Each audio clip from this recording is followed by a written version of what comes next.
Channel cook with Srujani. ಇವತ್ತಿನ recipe ಬಂದ್ಬಿಟ್ಟು cabbage ಬಸ್ಸಾರ್. So ಈ ಕ್ಯಾಬೇಜ್ ಬಸ್ಸಾರ್ ಮಾಡೋದು ಹೇಗೆ ಅಂತ ನೋಡೋಣವಾ. ನಾನು ಈ ಚಿಕ್ಕ ಕಪ್ಪಲ್ಲಿ 1 ಕಪ್ ಹೆಸರು ಕಾಳು ಮತ್ತು ಅರ್ಧ ಕಪ್ ತೊಗರಿಬೇಳೆನ ತೊಳೆದು 20 ನಿಮಿಷ ನೆನೆಸಿದ್ದೆ. ಯಾಕಂದರೆ ಹೆಸರು ಕಾಳು ಬೇಯೋದು ಸ್ವಲ್ಪ ನಿಧಾನ, ಹಾಗಾಗಿ ನೆನೆಸಿಟ್ಕೊಂಡಿದ್ದೆ. ಈಗ ಒಂದು ಪಾತ್ರೆನ ಸ್ಟವ್ ಮೇಲಿಟ್ಟು ಅದಕ್ಕೆ ನೆನೆಸಿರೋ ಕಾಳನ್ನು ಹಾಕ್ಕೊಂಡು ಬೇಯೋದಕ್ಕೆ ಎಷ್ಟು ನೀರು ಬೇಕೋ ಅಷ್ಟು ನೀರು ಹಾಕಿ ಸ್ಟವ್ ಹಚ್ಚಿ ಐ ಫ್ಲೇಮ್ನಲ್ಲಿಟ್ಟು ಕಾಳು ಅರ್ಧ ಬೇಯೋವರೆಗೂ ಬೇಯಿಸ್ಕೊಬೇಕು. ಕಾಳನ್ನು ನೀವು ಬೇಕಿದ್ದರೆ ಕುಕ್ಕರಲ್ಲಿಟ್ಟು ಬೇಯಿಸ್ಕೊಬೋದು. ಆದರೆ ಕುಕ್ಕರಲ್ಲಿ ಬೇಯಿಸ್ಕೊಳ್ಳೋದ್ರಿಂದ ಕಾಳು ತುಂಬಾ ಬೆಂದೋಗ್ಬಿಡುತ್ತೆ. ಅದಕ್ಕೆ ನಾನಿಲ್ಲಿ ಪಾತ್ರೆನಲ್ಲಿ ಬೇಯಿಸ್ಕೊತಾ ಇದ್ದೀನಿ. ಹೆಸರು ಕಾಳು ಬೆಂದಿದೆಯೋ ಇಲ್ವೋ ಚೆಕ್ ಮಾಡಿ. ಅರ್ಧ ಬೆಂದಿದ್ರೆ ಸಾಕು. ಈಗ ರುಚಿಗೆ ತಕ್ಕಷ್ಟು ಉಪ್ಪು ಹಾಕಿ ಕಟ್ ಮಾಡಿಟ್ಕೊಂಡಿರೋ ಕ್ಯಾಬೇಜ್ ಹಾಕ್ಕೊಳ್ಳಿ. ನಾನಿಲ್ಲಿ ಕ್ಯಾಬೇಜ್ನ ಅರಿಶಿಣ ಪುಡಿ ಹಾಕಿ 2 ರಿಂದ 3 ಸರಿ ತೊಳೆದಿಟ್ಕೊಂಡಿದ್ದೀನಿ. ಬೇಗ ಬೇಯುತ್ತೆ ಅಂತ ನಾನಿಲ್ಲಿ ಪ್ಲೇಟ್ ಮುಚ್ಚಿ ಮೀಡಿಯಂ ಫ್ಲೇಮ್ನಲ್ಲಿಟ್ಟು ಬೇಯಿಸ್ಕೊಳ್ತಾ ಇದ್ದೀನಿ. ಮಧ್ಯೆ 1-2 ಸರಿ ಬೆಂದಿದೆಯೋ ಇಲ್ವೋ ಚೆಕ್ ಮಾಡಿ ಮಿಕ್ಸ್ ಮಾಡಿಕೊಂಡು ಮತ್ತೆ ಪ್ಲೇಟ್ ಮುಚ್ಚಿಟ್ಟು ಇನ್ನೊಂದು 10 ನಿಮಿಷ ಬೇಯೋದಕ್ಕೆ ಬಿಡಿ.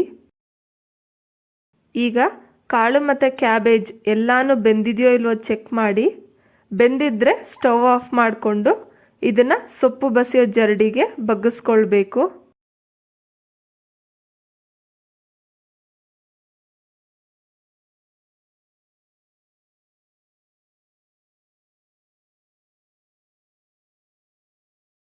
ಬೆಂದಿರೋ ಕಾಳನ್ನು ಪಾತ್ರೆನಲ್ಲೇ ಇಟ್ಟು ಕ್ಯಾಬೇಜನ್ನು ಮಾತ್ರ ಬಗ್ಗಿಸ್ಕೊಂಡು ತಣ್ಣಗಾಗೋದಕ್ಕೆ ಬಿಡಿ. ಕ್ಯಾಬೇಜ್ ತಣ್ಣಗಾಗೋದ್ರೊಳಗೆ ಮಸಾಲೆ ರುಬ್ಬೋದಕ್ಕೆ ರೆಡಿ ಮಾಡ್ಕೊಳ್ಳೋಣ.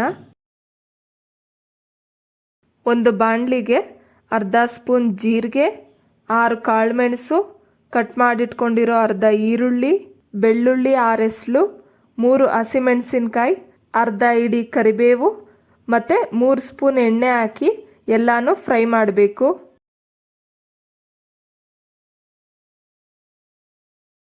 ಈರುಳ್ಳಿ ಕೆಂಪಗಾಗೋವರೆಗೂ ಫ್ರೈ ಮಾಡಿಕೊಂಡು ಈರುಳ್ಳಿ ಕೆಂಪಗಾದ್ಮೇಲೆ ಕಟ್ ಮಾಡಿಟ್ಕೊಂಡಿರೋ ಟೊಮೆಟೊ ಹಾಕಿ ಅದು ಸ್ವಲ್ಪ ಹೊತ್ತು ಫ್ರೈ ಮಾಡಿ ಸಾಕು. ಕರಿಬೇವು ಜಾಸ್ತಿ ಹಾಕ್ಕೊಳ್ಳೋದ್ರಿಂದ ಹೆಲ್ತ್ಗೂ ತುಂಬ ಒಳ್ಳೆಯದು ಮತ್ತು ಸಾರಿನ ಟೇಸ್ಟ್ ಕೂಡ ಚೆನ್ನಾಗಿರುತ್ತೆ. ಮತ್ತು ಫ್ರೈ ಮಾಡದೆ ಇಂಗ್ರೀಡಿಯೆಂಟ್ಸ್ನ ಹಾಗೆ ಹಸಿಯಾಗಿ ಹಾಕ್ಕೊಬೋದು. ಅದೇ ಡಿಫ್ರೆಂಟ್ ಟೇಸ್ಟ್ ಇರುತ್ತೆ. ಆದರೆ ಎಲ್ಲ ಇಂಗ್ರೀಡಿಯೆಂಟ್ಸ್ನು ಫ್ರೈ ಮಾಡಿ ಹಾಕ್ಕೊಂಡ್ರೆ ಟೇಸ್ಟ್ ಇನ್ನೂ ಚೆನ್ನಾಗಿರುತ್ತೆ. ಟೊಮ್ಯಾಟೊ ಸ್ವಲ್ಪ ಬೆಂದ ಮೇಲೆ ಸ್ಟವ್ ಆಫ್ ಮಾಡಿಕೊಂಡು ತಣ್ಣಗಾಗೋದಕ್ಕೆ ಬಿಡಿ. ಈಗ ಮಿಕ್ಸಿ ಜಾರ್ಗೆ ತುರಿದಿಟ್ಕೊಂಡಿರೋ ಕೊಬ್ಬರಿ, ಕಡಲೆಪಪ್ಪು ಮತ್ತು ಫ್ರೈ ಮಾಡಿ ಆರಿಸಿಟ್ಕೊಂಡಿರೋ ಮಸಾಲೆ ಇಂಗ್ರೀಡಿಯೆಂಟ್ಸ್, ಸಾಂಬಾರ್ ಪುಡಿ 1.5 ಸ್ಪೂನ್, ನೆನೆಸಿಟ್ಕೊಂಡಿರೋ ಹುಣಸೆಹಣ್ಣು ಎಲ್ಲಾನು ಹಾಕ್ಕೊಂಡು ನುಣ್ಣಗೆ ರುಬ್ಕೊಬೇಕು.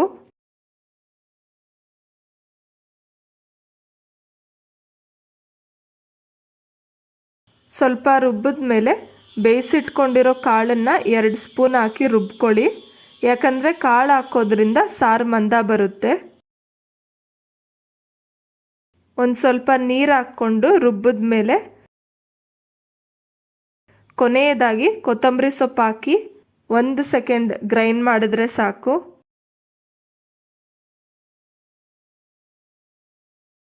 ಕ್ಯಾಬೇಜ್ ತಣ್ಣಗಾದ್ಮೇಲೆ ಈ ರೀತಿ ಕೈಯಲ್ಲಿ ಚೆನ್ನಾಗಿ ಪ್ರೆಸ್ ಮಾಡಿ ಕಾಳಿರೋ ಪಾತ್ರೆಗೆ ಹಾಕ್ಕೊಳ್ಳಿ.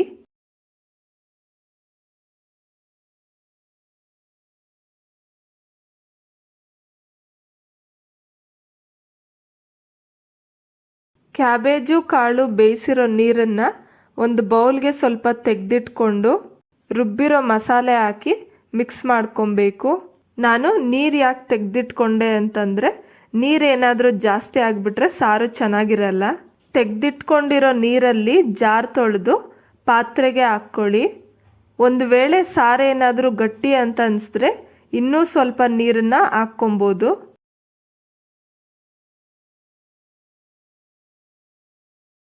ಸ್ಟವ್ ಹಚ್ಚಿ ಮೀಡಿಯಂ ಫ್ಲೇಮ್ನಲ್ಲಿಟ್ಟು ಸಾರನ್ನು ಕುದಿಸ್ಕೊಳ್ಳೋಣ. ಜಾಸ್ತಿ ಕುದಿಸೋದೇನು ಬೇಡ, 1 ಕುದಿ ಬಂದರೆ ಸಾಕು. ಉಪ್ಪು ಟೇಸ್ಟ್ ನೋಡಿ ಬೇಕಿದ್ದರೆ ಉಪ್ಪು ಹಾಕ್ಕೊಳ್ಳಿ. ಈ ಸಾರು ಮಾಡೋದು ತುಂಬಾನೇ ದೊಡ್ಡ ಪ್ರಾಸೆಸ್ ಅನ್ಸುತ್ತೆ, ಆದರೆ ಟೇಸ್ಟ್ ಮಾತ್ರ ಸೂಪರ್ ಆಗಿರುತ್ತೆ. ಮುದ್ದೆ ಅನ್ನದ ಜೊತೆ ತಿನ್ನೋದಕ್ಕೆ ತುಂಬಾನೇ ಚೆನ್ನಾಗಿರುತ್ತೆ. ಸಾರು ಕುದಿಸ್ಮೇಲೆ ಪಕ್ಕಕ್ಕಿಟ್ಟು ಒಗ್ಗರಣೆ ಹಾಕ್ಕೊಳ್ಳೋಣ. ಒಗ್ಗರಣೆಗೆ ಚಿಕ್ಕ ಪ್ಯಾನ್ ಇಟ್ಟು 1 ಸ್ಪೂನ್ ಎಣ್ಣೆ ಹಾಕಿ ಸಾಸಿವೆ ಹಾಕ್ಕೊಳ್ಳಿ. ಸಾಸಿವೆ ಸಿಡಿದ್ಮೇಲೆ ಈರುಳ್ಳಿ ಮತ್ತು ಕರಿಬೇವು ಹಾಕ್ಕೊಂಡು ಈರುಳ್ಳಿ ಕೆಂಪಗಾಗೋವರೆಗೂ ಫ್ರೈ ಮಾಡಬೇಕು. ಈರುಳ್ಳಿ ಫ್ರೈ ಆದಮೇಲೆ ಸ್ಟವ್ ಆಫ್ ಮಾಡಿ ಸಾರಿಗೆ ಒಗ್ಗರಣೆ ಹಾಕ್ಕೊಳ್ಳೋಣ. ಈಗ ಕ್ಯಾಬೇಜ್ ಬಸ್ಸಾರು ರೆಡಿಯಾಗಿದೆ. ನೆಕ್ಸ್ಟ್ ನಾವು ಪಲ್ಯಕ್ಕೆ ಒಗ್ಗರಣೆ ಹಾಕ್ಕೊಳ್ಳೋಣ. ಸ್ಟವ್ ಹಚ್ಚಿ ಬಾಣಲಿ ಇಟ್ಟು 5-6 ಸ್ಪೂನ್ ಎಣ್ಣೆ ಹಾಕಿ ಎಣ್ಣೆ ಕಾದ್ಮೇಲೆ ಸಾಸಿವೆ ಹಾಕ್ಕೊಳ್ಳಿ.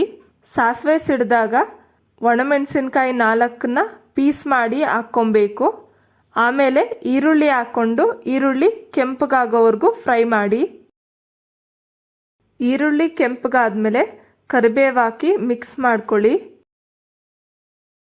ಈಗ ಕ್ಯಾಬೇಜ್ ಮತ್ತು ಕಾಳು ಹಾಕ್ಕೊಂಡು ಚೆನ್ನಾಗಿ ಮಿಕ್ಸ್ ಮಾಡ್ಕೊಬೇಕು.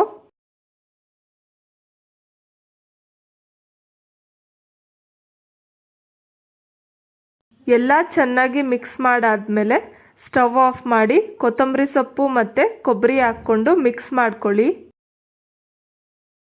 ಈಗ ಬಸ್ಸಾರಿನ ಪಲ್ಯ ರೆಡಿಯಾಗಿದೆ.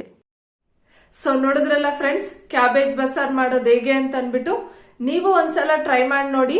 ಹೇಗ್ ಬಂತು ಅಂತ ಕಮೆಂಟ್ ಸೆಕ್ಷನ್ ಅಲ್ಲಿ ಶೇರ್ ಮಾಡಿ. ಮತ್ತೆ ಈ ವಿಡಿಯೋ ನಿಮ್ಗೆ ಇಷ್ಟ ಆದ್ರೆ ಲೈಕ್ ಮಾಡಿ, ಶೇರ್ ಮಾಡಿ. ಪ್ಲೀಸ್ ನನ್ನ ಚಾನೆಲ್ಗೆ ಸಬ್ಸ್ಕ್ರೈಬ್ ಮಾಡಿ. ಮತ್ತೆ ನಾನು ಇನ್ನೊಂದು ರೆಸಿಪಿ ಜೊತೆ ನಿಮ್ ಮುಂದೆ ಸಿಗ್ತೀನಿ. ಅಂಟಿಲ್ ದೆನ್ ಬಾಯ್.